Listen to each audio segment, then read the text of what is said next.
NASA's moon landing sites for Artemis III mission. NASA is in full preparation to send its astronauts to Moon again.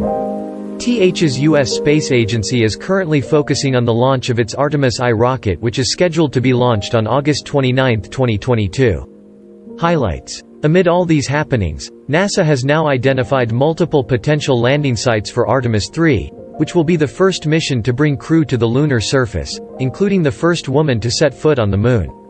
The agency has identified 13 candidate landing regions near the lunar South Pole. All 13 regions contain sites that provide continuous access to sunlight throughout a 6.5-day period, which is the planned duration of the Artemis III surface mission. The 13 locations, each about 15 by 15 kilometers, are located within 6 degrees of latitude of the South Pole.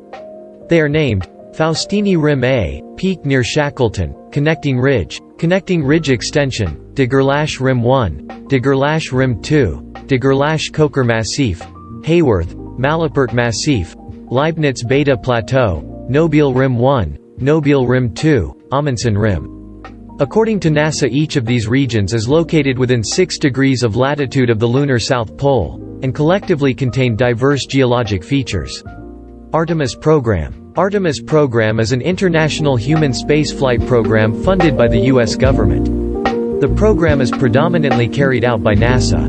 The total cost of the program is estimated to be $35 billion United States dollars. They are Artemis I, Artemis II and Artemis III. The program is to be implemented in 3 parts. The main objective of the program is to launch a manned mission to the South Pole region of